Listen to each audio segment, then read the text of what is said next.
Great. So thanks, Nihad. Now we're coming to the very interesting part of our interview, and that's a demo of Veo. So fire away. Great. So obviously you know what Veo is, Pete, but I'll just explain very briefly kind of who we are and what we do, just for your listeners. So Veo stands for Video Enhanced Observation, and it's a platform which allows you to upload videos into it from any device, and then tag those videos with key things that you want to focus on. And by tagging those videos, it's an assessment process and a learning process in and of itself, but it also provides bookmarks for light bulb learning moments, so that you can skip to specific moments in time on that video when you're reviewing it to save you time. And it also creates lots of data as well, and graphs that you can look at to analyze your video observations. So it's used typically instead of or alongside lesson observations in schools kind of all around the world. It's a spin-off from Newcastle University, so it was created kind of 7 years ago by two educational academics from Newcastle University. One of them was an educational consultant named Paul, and he worked across West Africa in rural schools, delivering teach training, and he wanted to make that teaching more consistent across rural geographies. And the other founder, John, is still a director at the initial teach training department at Newcastle University, and he wanted something that would allow better feedback and allow for his PGCE students to kind of see themselves and how they were interacting within the classroom. So when they started speaking with each other about their ideas, they came up with Veo, and it became a research project called Veo Europa, and it was trialed in many different countries around Europe with lots of research. And then since then, we're now working in over 30 countries around the world, with lots and lots of schools, ironically in the US. So we do a lot of work with the National Institute of School Leadership in the US to help them with the support they give to 15,000 school leaders over there. In the UK, we don't actually do that. We don't actually do a lot, ironically, at the moment, but we are doing a lot internationally. And also we do a lot of work with universities and companies as well to help them with leadership development programs. So just to give you a really quick run through, you can see my screen all right? I can see it very well. Perfect. So as you can see, I've got 3 sections. I've got my videos, which is where all the videos that I've uploaded are placed. I've got videos shared with me, which are videos which have been shared with me by other colleagues within my organization. And then I've got course videos. So this would typically be some videos that the organization has put onto the system that have been pre-tagged, which can be used when you've got new starters. So if you've got an NQT coming into the school and they want to see, for instance, what good behavior management looked like, it might be a lesson in the portal, which has been of a really good teacher in the school, delivering really good practice that's all been tagged and commented up, that they can just watch and skip to without actually having to need to go in and observe those teachers firsthand. So the first step really when using Veo is to upload videos into the portal. So there's just a little button here which I can click on and then just choose a file. It's a bit like choosing a Facebook picture to upload into your Facebook account. It's really simple. You just select any video file. Once you select that file, you just click upload and it would go into this My Videos section here. We also have an iPad app, and we have an Android app as well, which will allow you to film videos through those apps, and then they'll automatically go into the portal so you can skip that step. But we wanted this to be as flexible as possible for teachers. So if you want to film with a DSLR camera at the back of the lesson, you can do that. So if you want to use your own phone, you can do it. So if you want to use a tablet or any other device, you should be able to upload the video into Veo. So does that all make sense so far? Could I stop you there? I've got a few things running through my head, as we all have at the moment. So one of them is, if I was going to, there is a danger that schools aren't going to want to let outsiders, visitors, come into their schools. Yeah. If that is the case, could I observe my trainee teachers remotely, could I get their mentors to film them and then access the observation alongside them? Yeah, absolutely. Yeah. So you could absolutely do that. You could have their mentors film them using any device, and then upload it to VO, and then just click a button and share it with you at the university. And then you'd be able to review that video and add tags and comments. Yeah. Or you could have the mentor even upload the video, add their own tags and comments through the portal, and then send it to you. So step one is, sorry to interrupt. So I'm going to be Mr. End User now, Nihad. So, oh yeah. So the first step would be if the mentor was going to observe the trainee, would they just download the VO app to their phones? Is that step one? Yes, so they could download the VO app to their phones and record the trainee in the classroom through the VO app. At the end of the video, at the end of the lesson, they could just click a button and it would upload automatically to the portal. Once they'd recorded it, so in terms of GDPR, whoever uploads a video, it belongs to that person, that organization. So once they've uploaded that video into VO, it's their video that they would have ownership of, and it would be private and secure. They could then click a button which would allow them to share that video, and as long as they'd pre-added you into the system as obviously a university lecturer, as someone that they can share videos with, because there's a legitimate interest there, they could click that button and share that video with you, and then that would give you the rights to view that video, to comment on it, to add tags, and to really interact between the mentor, and you could have that discussion completely securely through VO with just the two of you seeing that video. Or they could even create a custom group if you knew in advance, if there was maybe a couple of lecturers that are working with that trainee teacher, and they could click a button and share it with all of those lecturers at once. So you're finding that, just to get around the GDPR issue, that instead of the teacher filming the lesson on their own phone, that they're using the school's iPad, for example? So, I mean, in terms of GDPR, I think it's not so much of an issue. I think they can film the lesson on whatever they want to film it on. The issue is not how the information is collected, it's what's done with it and how it's shared. So the good thing about VO is, with it being a secure cloud-based platform, we know that the data is safe within there, and we have systems in place to ensure that it can't just be shared anywhere. Good. Obviously, so they would look at sorry to interrupt. So the school would look at your own GDPR policy, and that would reassure them. Yeah. So I mean, we have our own GDPR policy, and sometimes schools ask to look at that, and that's absolutely fine. I mean, in terms of what the schools do with the data, it very much just falls in line with what they would normally do with this kind of data. So it's the same as, I guess, if they were to get the school photograph taken, they would need to have consent in place typically, and they would have some wording within their school policy around those images, and what would be done with them. And it's the same with our systems. Some schools would prefer to just use the app and record everything, and then other schools are more flexible with it. You have some schools that have teachers going into lessons, taking photos of the students and putting them on Twitter for the school Twitter feed, particularly in independent schools. That can be quite common because they obviously have to keep their social media posts quite relevant. So it really depends on the school, and we just work alongside our schools that we work with to ensure that they're using us in the best way that they can alongside their existing policies. Yeah, it's good that you got that you don't have a one-size-fits-all approach to this.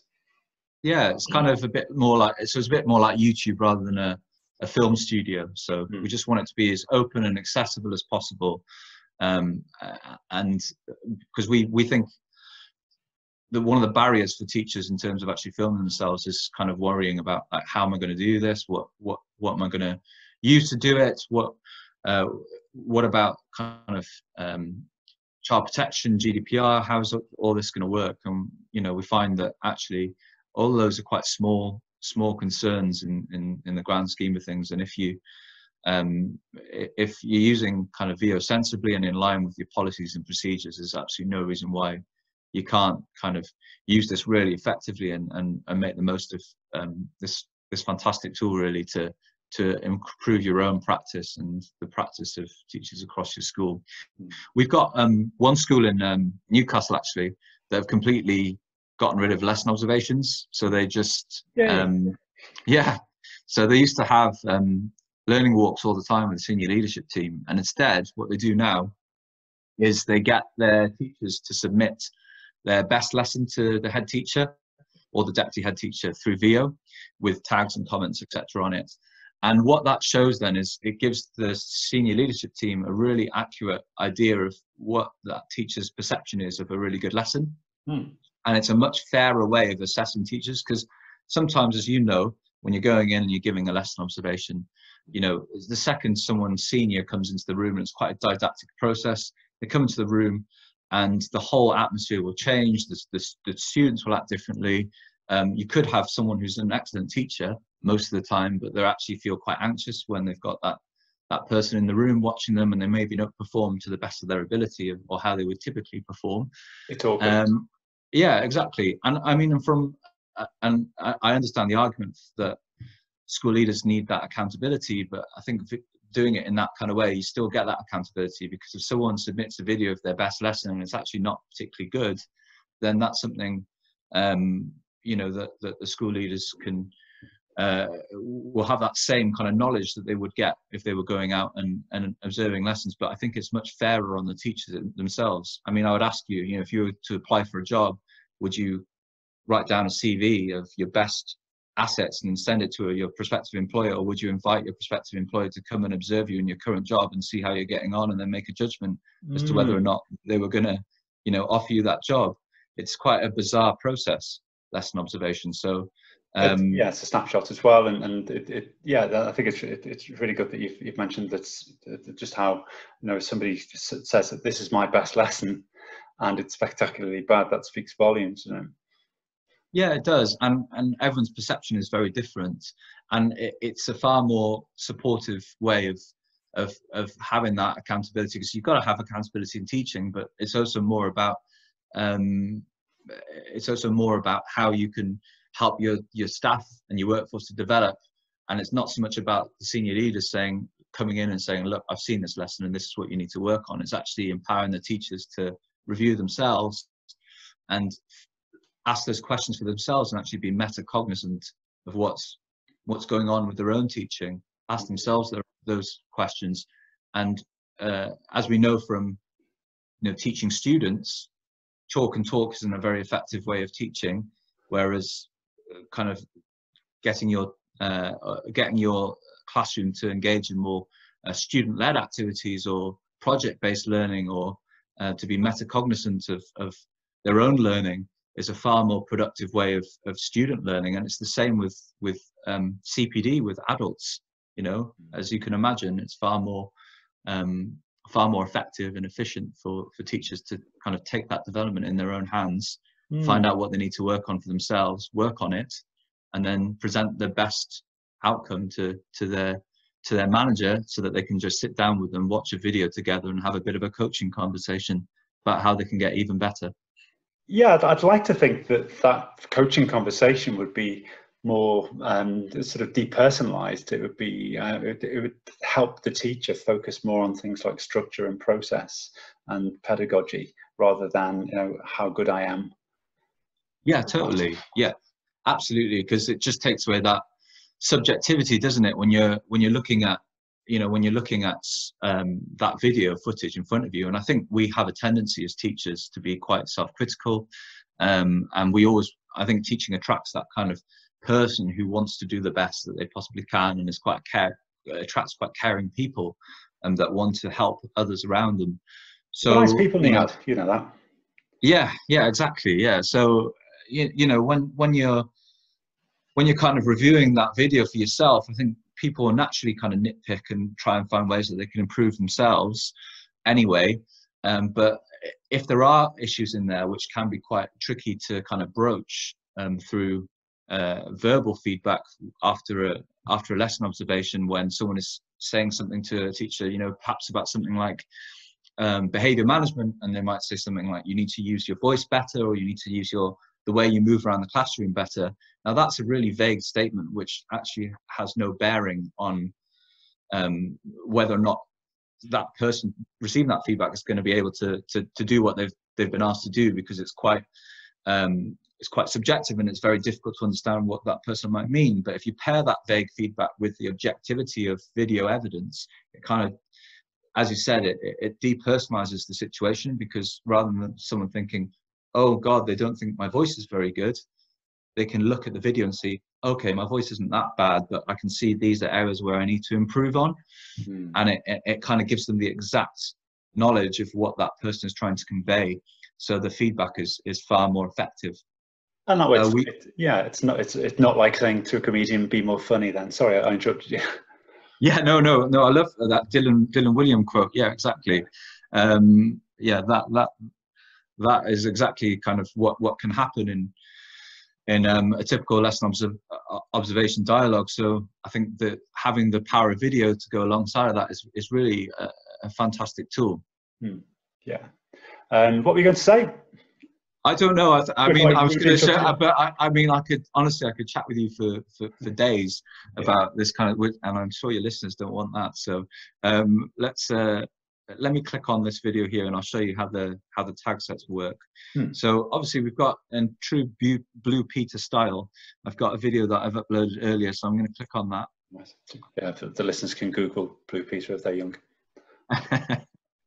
And you've got the video here, and I've got new tag session up here, so I'm going to add a new tag session. And what this tag session is a set of tags on the left and the right and the bottom of the screen, which allow you to kind of add detail as to what you think is going really well within the lesson, and areas which you think you'd like to improve on.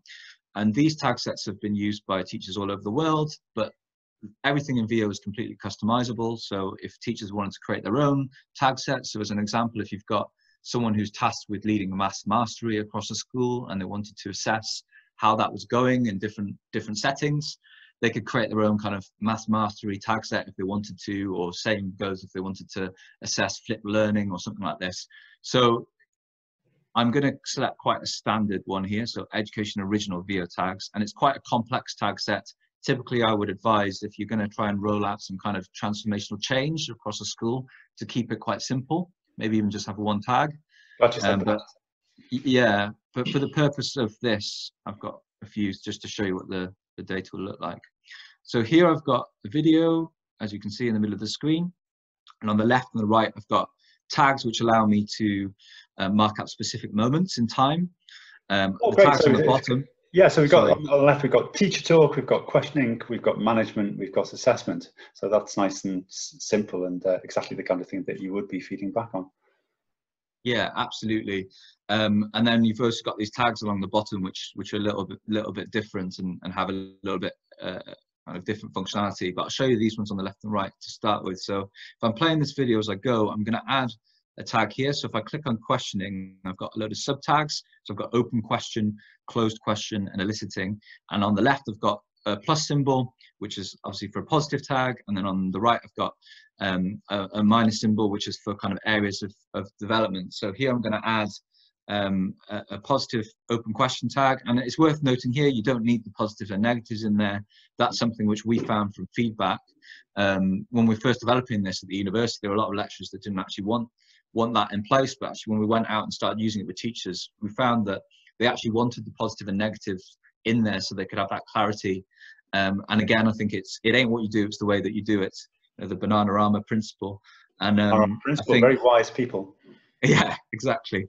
Great and I think, so. Yeah, and I think because teachers are often using this themselves to self-diagnose, it becomes a lot less personal when they're assessing themselves. So actually the minus is quite handy, but like I said, you don't have to have that if you don't want to. Everything can be added or removed. So here I've got open question, and I've got a timestamp on this tag as well, which would mean that when I'm reviewing this video, because it's now a long lesson, if I didn't want to watch the whole lesson, I just wanted to look at this specific question and see actually what have I done really well there. I can click on that tag and it'll skip back to 5 seconds before that moment, so that I can watch that moment instantly. I can also add notes. So if I click on notes here and I scroll down, I'm going to say, really liked the way this question engaged my lower ability table. Good. Okay. So that's just adding a little bit more color and a little bit more depth to that tag. So you might say, actually, that open question, what does that actually tell me? It's very vague. So you have that option to add some notes in there as well, and to add a little bit more detail. So I'm going to just skip through this and I'm going to just add tags as I go. And obviously I'm doing this quite quickly. I'm not really paying attention. And if you're watching this, you're probably thinking, well, that looks really interesting, but isn't this really time consuming? Am I going to have to sit through every single video that I filmed and kind of add all these tags? And that's why I was saying, you know, in practice, if you're doing this, in practice, simple sometimes is better. So we're working with lots of schools, I think about 20 schools across Kazakhstan, over 200 teachers on a CPD development program with British study centres. And when they are reviewing themselves, they literally just add 3 tags within the video and then quite a lengthy comment about what's happening at different points. So it's quite simple. And the other thing I would say is we also have an iPad app which allows you to tag in real time. So it's not very helpful if you're self-assessing yourself, but if you're using this for peer assessment and you maybe have a colleague sat in the back of the room and they would typically be taking notes and then give you verbal feedback at the end of the lesson with their notes. Instead of that, they can use the iPad app, film your lesson from the back of the room, and they can actually tag this as they go in real time. That's really, really important. Love that. I love the way that you can identify, you can, I suppose, zoom in on certain times, can't you? So, for example, you can say, here we are at 21 minutes and 3 seconds, you did this, and I really like that. And I think that when you are being observed as a teacher, after the observation, you've forgotten everything. It just feels like it's been a whirl. You know, it's such a stressful experience. So it's really good that you can identify certain aspects, certain teaching episodes, if you like, or moments that can be really meaningful. Yeah, absolutely. I think you know, that's a really good point. Is you kind of go into performance mode, don't you? When you're going into an observation, you spend that extra time planning beforehand. I know you shouldn't really, you should just do it as you normally do, but the reality is that you spend a lot more time planning those lessons that you know are going to be observed. You kind of take that extra effort, that extra time, you go into that room, and then suddenly after about 2 minutes you realize things aren't going to plan, and cortisol starts coming out, and you know, at the end of that lesson, you know, hopefully most of the time it's quite a good lesson, but you know, it never goes quite the way that you hoped it would, and it's difficult to remember what's actually happened. So having this video evidence, and even if you're just to film yourself and not use video and just have a video of yourself, is quite handy. But having this system, it gives you that extra detail that allows you to review things really carefully. And if you're looking to improve in a specific area, then this can be really quite effective. So if I go back to the beginning, I'm going to have a look at these tags at the bottom. So I'm going to use a football analogy because we are based in the Northeast, and obviously you're in Liverpool as well. So it seems quite